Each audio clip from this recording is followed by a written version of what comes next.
3 years ago was a turning point in my life because I finally had everything I thought I needed to be fulfilled. And I still had this voice in my head saying I had to do more to be happy. And the more that I looked at my own suffering deeply, the more I saw it in every single person around us. We have trouble standing in lines. We're impatient with our own children. It's as if we all think the future holds the promise for our fulfillment. And I come from a scientific background, so I wanted to use that background to understand the real root and source of why there's so much suffering.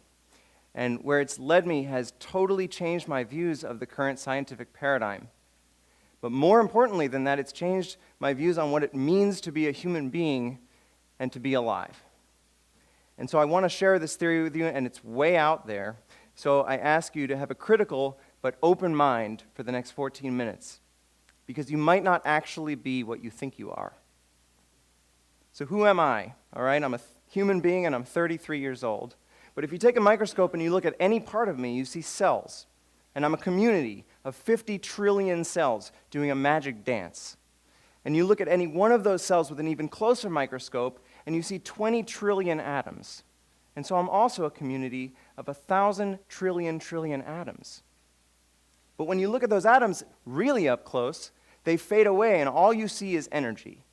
And 13.7 billion years ago at the Big Bang, everything that we've ever found in the entire universe was one infinitesimal, undifferentiated, pure energy. All of us are energy. A human being is a very complex pattern of energy. So I stand here as a 33-year-old, basically motionless.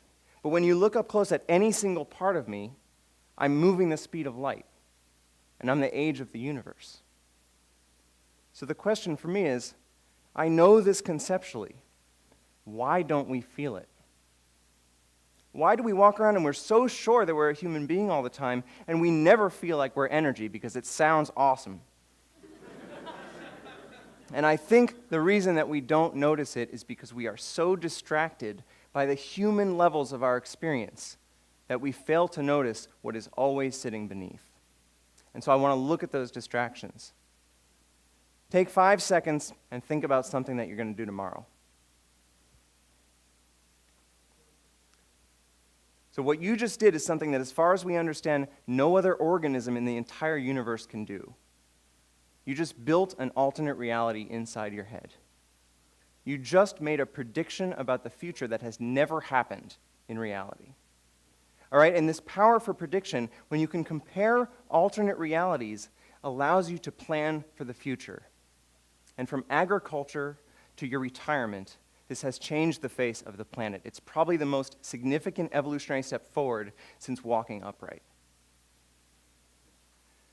So I want to look at this tool in your head, because your mind is a thought-generating machine to proliferate predictions about the future to guide and goal-orient your behavior. So what does this machine look like in all of our heads in 2011? So another experiment. Take 10 seconds and stop thinking.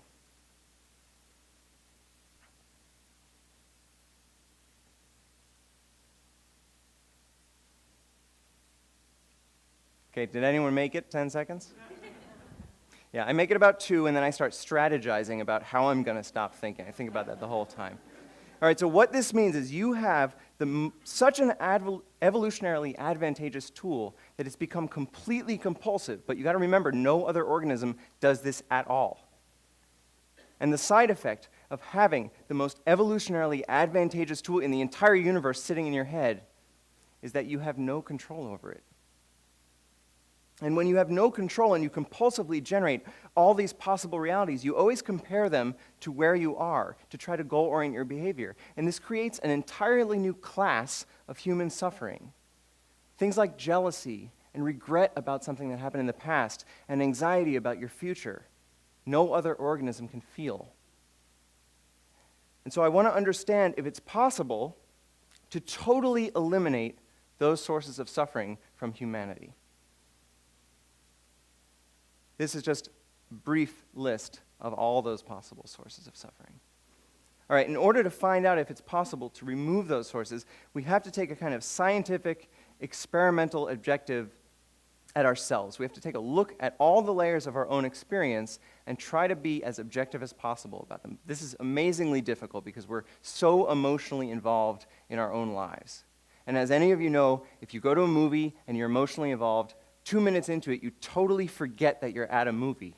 And the lights turn on at the end and you're shocked back into reality. So this is even more difficult because we have to look at our own movie, the movie inside our consciousness. So we're going to do 2 quick experiments, and this only will give you a taste of something that takes much longer to kind of understand the depth of. So the first one is your sight. From what we understand in physics, all light is a vibration of electromagnetic field. And none of those light waves intrinsically have any color. There's just a change in frequency. But once those waves go into your eye and into your brain, you create the subjective experience of color. Now, what this means is that you all think that you're seeing me out here with a red shirt on. But this red only exists in your head, and so this entire picture you're seeing is happening inside your head, in a movie inside your consciousness. And if you remove a little bit of the attention from me directly, you can start to have some attention on yourself, noticing that you are seeing me inside your head. So let's do a second experiment. It's even more subtle than that one. Read the sentence twice, silently to yourself.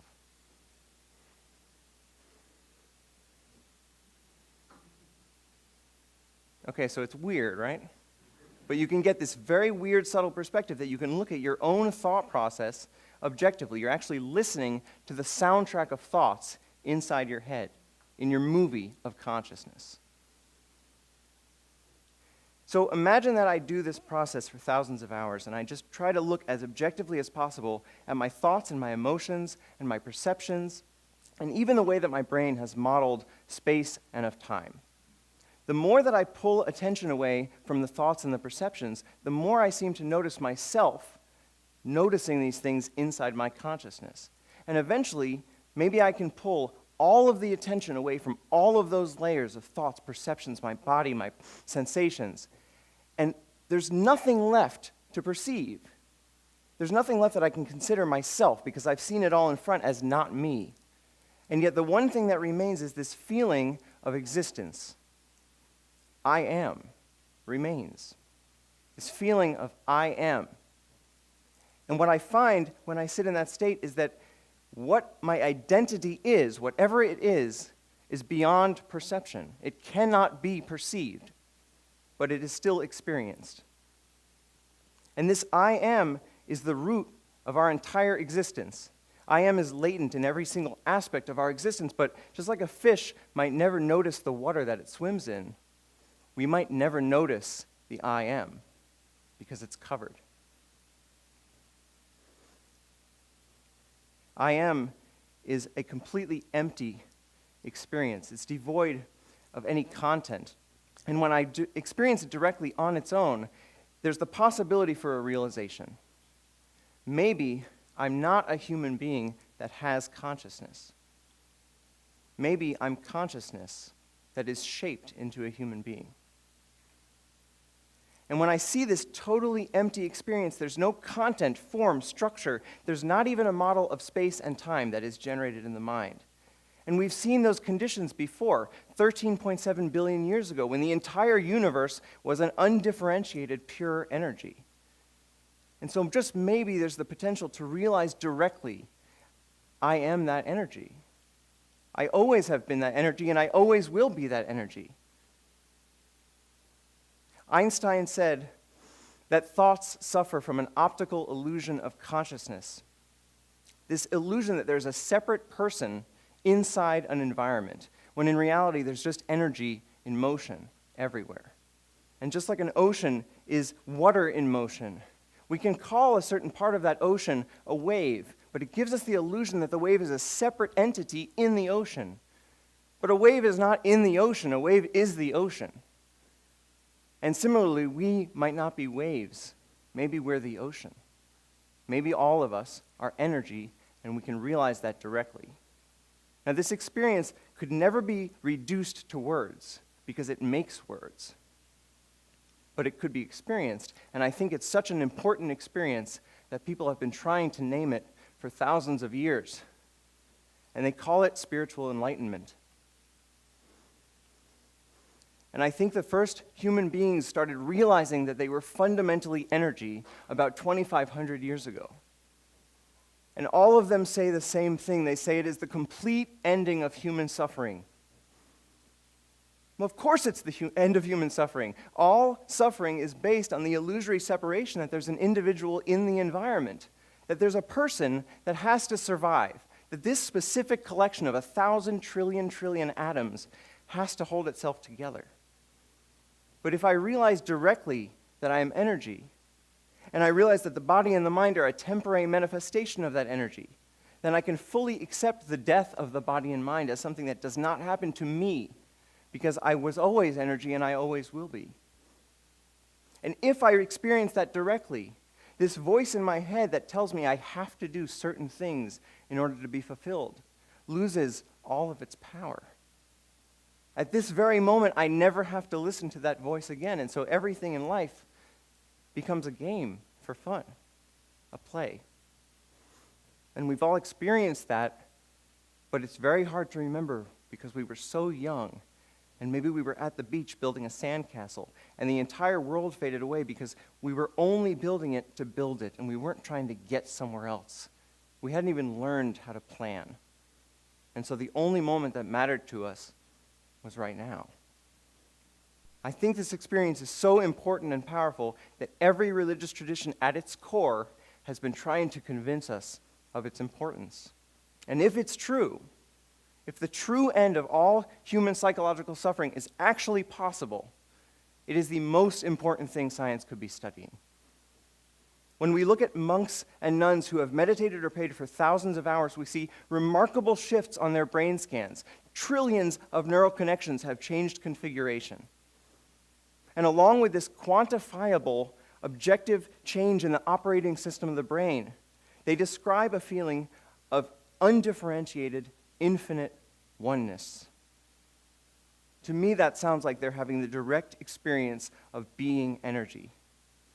Now, Enlightenment science and Enlightenment engineering would study these ancient technologies of prayer and meditation as data sets to understand what has to change in the structure of a human brain for a human being to understand that they are energy directly.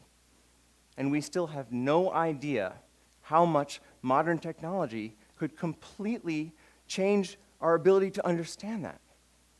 Maybe it's possible that within our lifetimes we could actually eradicate human suffering. And what would the world look like then if every single one of us felt complete, felt whole, and felt interconnected? When you let go of individual survival, all of your priorities change because you actually see the entire world as your body. You see the suffering of others as your own suffering, and you want to help. And what is the actual power of a human being to really benefit the world when they're able to put the priorities of the whole system in front of themselves, even if that means they have to die in the process? How many of us can do that right now? What if 7 billion of us did that? Maybe the one thing that keeps us from actually solving all of the other problems in the world is this persistent, flawed thought that we are separate from the world. And maybe it's time we change our minds. Thank you.